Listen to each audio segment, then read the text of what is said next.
Hello, back tuning into the first El Nino or ENSO update for 2016. So we're following on from 2015, the updates that we did throughout 2015, where, as we know, we had this big El Nino event through the equatorial Pacific in the second half of 2015. We've still got the El Nino, of course, going on in the Pacific Ocean right now. The focus increasingly, excuse me, for these updates is going to be where we go after the El Nino event, because although we still have El Nino in the Pacific, it is weakening now. I'll show you the charts in a moment, and you'll be able to see for yourself that it is starting to weaken quite quickly, actually. And we're going to have to focus really on where we go after El Nino. That will be the story for 2016. Do we just go back to ENSO neutral, or do we go into a cold event? Do we go into La Nina? That will be the big sort of story, the big weather story for 2016. The canvas on which everything else will be painted. So we'll have a look at all the information in a second. But before I get on with that, just to say about the ads. So links to articles on the page. So please have a browse through widgets and click through the links if there's any articles that you're interested in. Thanks very much for doing that. So going to start off with this chart. We've been looking at this quite a bit over the past few updates. This is the cold and warm episodes by season chart from NOAA. What we're looking for, of course, is these red numbers in the boxes, and that's telling us that we've got El Nino going on. So you can see the first red number in a box appeared right at the start of the year in the third tri-monthly period of 2015, and very gradually through the year the El Nino ENSO event really took off, and particularly through the final months of the year it's become very, very strong indeed. So we have 1.5 degrees anomaly in terms of sea surface tension anomaly there, 1.8, then we go up to 2.0. And then the latest one has gone even higher than 2 degrees above average for that temperature anomaly. So this is the box just here, the latest one. This is for the tri-monthly period, October, November, December. And what we see there is that we've gone up to 2.3 degrees. That is a huge El Nino event. It doesn't sound like much, 2.3 degrees above average in terms of the anomaly. It doesn't sound a great deal, but in terms of the equatorial waters of the Pacific Ocean, that is a very, very big number indeed. And actually with equal the 97-98 event. Now you remember through this event, we've generally been trending just a little bit underneath 97-98, but if we go up to 97-98, we can see just here that the same tri-monthly period in 97-98 event, so this is October, November, December 1997, that came out at 2.3 as well. So we have equaled the all-time strongest El Nino event, would you believe, 2.3 Celsius. In terms of the temperature anomaly. The only other event that comes close to this one is the event from 1982-1983, but we've actually gone past that. At its peak, the 82-83 event had temperature anomalies of 2.1 Celsius. So I've actually beaten 82-83. At the very least, this is going to be the second strongest El Nino on record. I'm still not entirely sure we're going to beat 97-98. I think that will keep the record as the all-time strongest El Nino event on record, certainly back to 1950. But we've equalled it, and we're going to have, I think, the second strongest event on record. We've beaten 82-83, which was the strongest on record. So a really, really big El Nino event this one. Of course, we already knew that. It was a massive event. It is a massive event. And that just backs it up.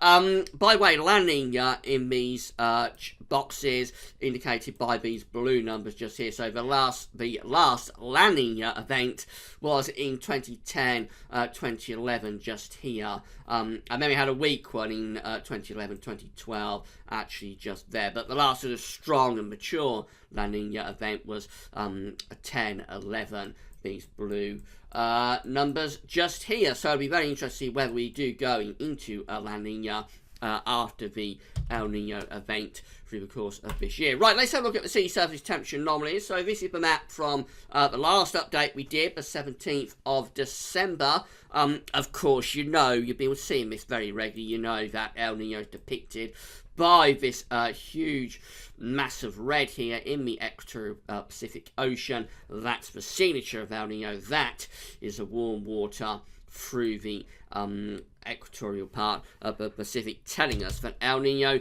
is taking place. If you have a look at the very latest chart from NOAA and compare it, we can see there has been a big weakening actually of this event over the past month. So we've definitely peaked with this El Nino, and we're beginning to drop back. Now, you can see that very, very clearly. That was the situation in December. This is the situation now, 28th of January. And you can quite clearly see, particularly in the eastern part of the equatorial Pacific, go over towards the Peruvian coast, you can quite clearly see those anomalies easing up. But in fact, they're easing across all ENSO regions. The strongest now is actually in the central part of the equatorial Pacific, just here.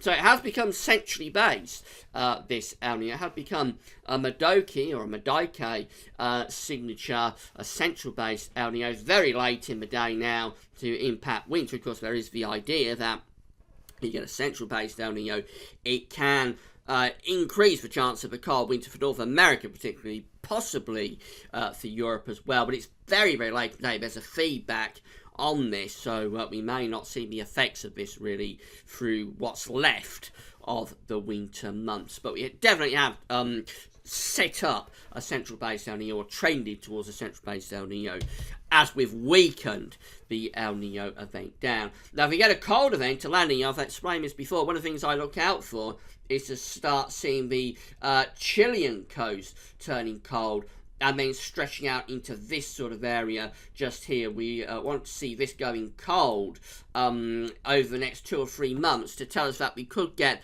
a La Nina begin to set up into the summer. So far, there's not much sign of that. Actually, it looks quite warm off the Chilean coast. It's early days, but we will continue to monitor it. It's often the very, very first sort of indication that you're going to switch to a cold event. You don't always get a La Nina after an El Nino. Very often you do, but not always. Some years, 82, 83 was an example of this, where we just faded back to ENSO neutral. We didn't go to a cold event. We didn't go to La Nina.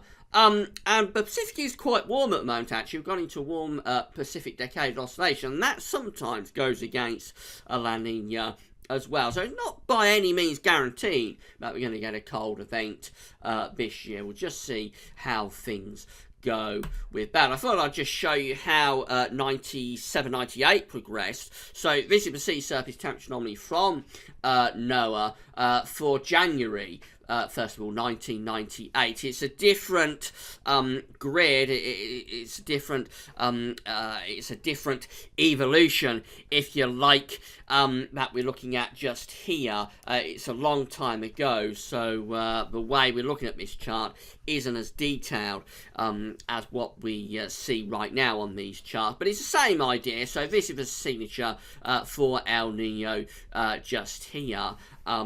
Through the actual part of the Pacific Ocean. So a very strong El Nino, record-breaking El Nino is going on in January 1998. As go through to February, quite interestingly, still a very strong El Nino event going on into February 1998. So I think now we're beginning to see a quicker decline of this El Nino compared to what happened in 1998, you see what I mean. 1998 kept a very strong El Nino event going into February. That's not going to be the case this year. We'll see further weakening of this El Nino into February. So when we average it all out, I think 97, 98 will probably continue to hold the record for the strongest El Nino on record. That situation in February 1998. As we go through to April, we skipped on a couple of months, so through to April, you see that by then El Nino really is starting to fade away. And notice all of this cold water that's setting up to the south of the ENSO region. So there's the Chilean coast just there.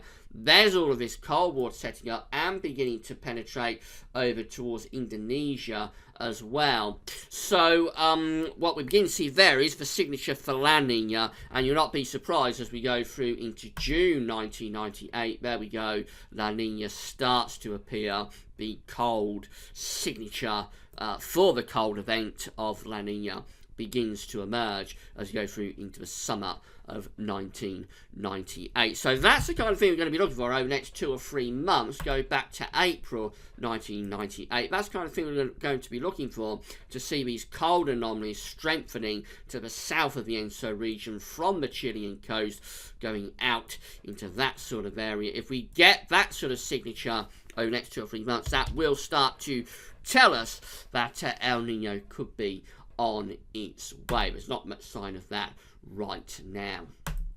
Let's just have a look at a few models before we go to see what they're suggesting for the remainder of the year. So I'll start off with CFS V2. This is for the 3.4 ENSO region. So that's basically the central part of the Equatorial Pacific. Just here is basically 3.4, and then just here is 1 and 2. So 3.4, well, we can see where we are right now, which is just here in terms of ENSO, in terms of the anomaly anyway, for ENSO. You can see it's downhill all the way, really. The date's on the bottom of the chart, so it's very much downhill. By the time you get through to July, we've gone into that sort of zone. That's still around half a degree above average. That's the mean, ensemble mean. This black dash line is telling us where the mean of the ensemble is, but you'll notice several members are going for a cold event just here, dipping down to at least 1 Celsius below average in terms of that temperature anomaly. A few members though do keep it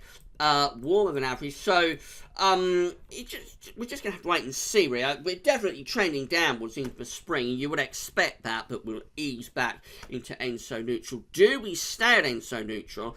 Now, that is where the mean of the ensemble is. This is ENSO neutral just here. Do we stay there, or do we drop down into La Nina? That will be the question that we've got to answer over the next 2 or 3 months. This is regions 1 and 2, and quite interestingly, we are going into just about La Nina territory. Look at this, the trend line.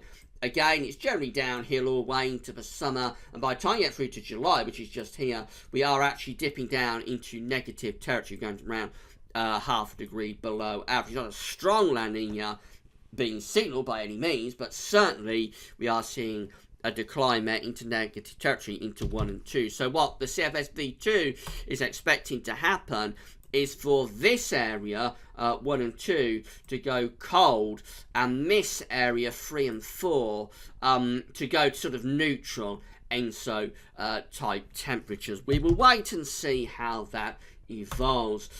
This is the ECMWF, the ENSO ensemble bloom from the ECMWF, and again you see it generally is going to be downhill all the way. This is where we are right now, just here with a very strong mature El Nino. You can see the red lines are quite clearly trending down into the summer. By the time we get through to July, which is just here as far as we go with this, basically we are anything from weak El Nino to weak La Nina. Probably the ensemble mean, if there was one, would be in this sort of zone just here, which is around ENSO neutral. So both CFS-V2 and ECMWF at the moment are suggested will decline to ENSO neutral, but you'll see there's a huge amount of scatter there, and anything from a weak El Nino to a weak La Nina, this is La Nina just here, anything from weak El Nino to weak La Nina is possible by the time we get through to the summer, but the overall trend is definitely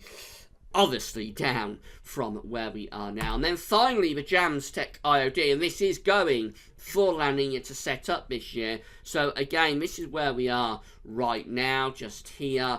The red line is the trend line, and that's going downhill all the way into the summer. By the time you get through to July, which is just there, we are already into La Nina territory. And that just continues really into the second half of 2016. This is January 2017, just here, and by then, by next winter of 16-17, we are firmly down into a fairly moderate La Nina. It's not a strong La Nina, but it's a moderate La Nina, going down to around 1.5 degrees below average in terms of that anomaly. Then that just continues through 2017, and we even go to January 2018, just there. That's a very long way off, and don't take that seriously. But the Jamstack is obviously going for La Nina. This year it'll be will decline down to ENSO neutral by the spring. We'll go into La Nina by the summer, and then we get through into winter. We've got a fairly moderate La Nina event going on. The other two models, the CFSV2 and the E72F, not as convinced about La Nina at this stage. It's very early days, not as convinced, but we'll go into La Nina. Really anything's possible from sort of ENSO neutral, very borderline weak El Nino, to ENSO neutral, all the way to La Nina. Definitely not a strong El Nino, without finishing with a strong El Nino. I don't see that coming back this year. So it's either going to be sort of ENSO neutral, or it'll be a La Nina. We're going to have to wait and see how that plans out. As I explained last weekend, you haven't seen the video yet, it's quite interesting. As I explained last weekend, it's quite important actually what happens with this as we get towards the summer, because if we drop into La Nina through the summer, there's good evidence that we'll probably have quite a poor summer indeed. However, if we remain at ENSO neutral to borderline weak El Nino this summer, then we could have a much hotter summer indeed. So it's going to be quite important for our summer fate exactly what happens. I've got a feeling the Jamstack has this and will go into La Nina and probably have quite a poor summer. But it's early days, and we're going to have to wait and see what happens with it. So that's the latest anyway for January, the start of 2016. We've begun the year still with El Nino, but it is weakening. We've had the peak of this El Nino event. We'll drop down to ENSO neutral through the spring, and then where we go after that, let's wait and see. There'll be a new El Nino update or ENSO update as we get through into February. Right, that's it for now. Tomorrow, we will be doing the second update for the spring. So that'll be at the website tomorrow for around 10 a.m. Forgot to say at the start of the video that if you haven't seen Weekend Forecast yet, you can find that on the homepage. And that's all for now. Thanks for watching.